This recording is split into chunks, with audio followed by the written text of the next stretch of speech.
for always making time for FaceTime.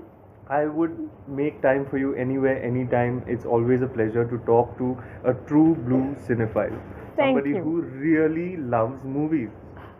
And I have to tell you guys, he has walked in wearing a rabbit shirt with matching rabbit pants, rabbit print pants. It's and the Matching rabbit bow. yeah, it's amazing. And you're eating at 10:30 or what is it, 11 Nutella toast and black coffee with ice. Is this the secret of the manic energy? I think so. Really? I think you've hit the nail on the head. This is actually the root of all evil. If you're wondering about my bad behavior, this is it.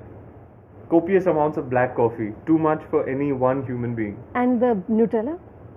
The Nutella, ये इससे mood बना रहता है. अच्छा. You know, you can just like, if you're somebody who eats Nutella, you would know that this just keeps a person happy. Right. You know. No need for anything Lots of else. people, आप इतने happy और energetic कैसे रहते हैं? हाँ. You know, I often get asked, don't mind me. Happy ऐसे रहते हैं और energetic ऐसे रहते हैं. This is the secret revealed today on Film Companion. For the first time. Ranveer, let's talk about Bajirao Mastani. Whoa. So this is, I think, as close to a Daniel Day-Lewis as anyone can do in mainstream Hindi cinema. You have gone bald, which is fascinating to me. That's funny you say Daniel Day-Lewis, because after the first little phase of shooting, I think we were shooting some kind of scene which Sir loves. He thinks it's my best performance. He loves that scene. It's a long scene. It was 6 pages, me and Priyanka, and he was very happy. And one day he exulted. He was like, "Hey, mere Daniel!" Ultimate compliment, no? Oh God! For an actor, I there was can't be over anything the better. moon. Yeah. I mean, Daniel Day-Lewis, who I consider to be the paragon of acting, and for it to come from Sir, I was thrilled to hear that. I was like, But you've immersed completely. As I said, as much as this form of cinema requires, what has it done to you as a person? How is it? What's the price it's extracted from you? putting yourself through what I did for the past year, it does come with a price. You know, it is draining, immensely demanding, physically, mentally, emotionally. But tell me this: do you feel that it has fundamentally changed who you are? Yes, it In what way? absolutely has. You know, going through all of it, I've come out, I feel, stronger, wiser. I'm growing up.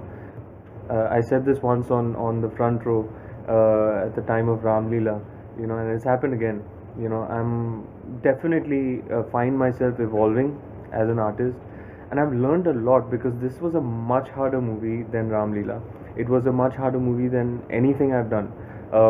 I learned a lot about myself during the course of this film, about the points in which I struggle as an actor, at what point and what things I find very difficult, and what my shortcomings are, what my limitations are. I read somewhere, or maybe you said it somewhere, that there were times through the shoot when you would do a scene and Sanjay would turn to you and say, "You're boring the shit out of me." Yeah. Okay, no, that's brutal. I mean, Oh, it is. you've It is. killed yourself. You've lost all your hair, which I imagine for an actor. I mean, there's so much vanity, right, in our hair, Yeah. and you're there and you're giving it all you've got, and then the director says, "Eh," you know? Meh. Yeah, exactly. How did you process it?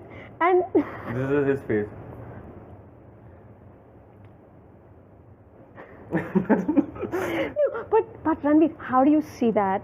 How do you accept that criticism in front of 150 people and then find the resolve to do better? It's very typical of Mr. Bhansali in his style of shooting a film to kind of have a lot of room for spontaneity. So what it is on paper, you may as well not consider it or come on set without learning your lines, because he's going to create everything there, in the moment, in the space, on the spot. So yeah, there was this one scene between Priyanka and I, which typically, you know, we created it on the set, and we were trying various things and different versions of the banter and the dialogue, and it was not happening for him. So he just walked up to me. He's like, "Guys, you're boring the expletive out of me." So So I don't know, you know, just Do something else. okay, then you always just have to, okay, so we tried. But you never got mad. You can't get mad. You know, he's saying it very, very honestly. It's for the project. Because on the flip side, if you get something right, and he's sitting behind the monitor, when he sits behind the monitor, he watches like an audience. You know, he's just sitting there with popcorn. It's almost as if he's enjoying the film, and you're watching a film and enjoying it. So he'll just sit there and watch, and it has to do something to him. There's so many instances where he gets up from behind the monitor and he's just so expressive, you know, in both senses. He gets Even when he's happy and when he's sad. He'll be like, oh God, what have you done? Come on, let's pack up and go home. I don't want to even shoot anymore. I'm done. He did it. I'm done. Let's go home, guys. So, you know, he's equally expressive on the flip side as well, which makes you feel so great, you know, because you've submitted, you've surrendered 100%, and the guy loved it. And I can't explain that feeling. It makes me just, it feels light. I literally physiologically feel light when that happens.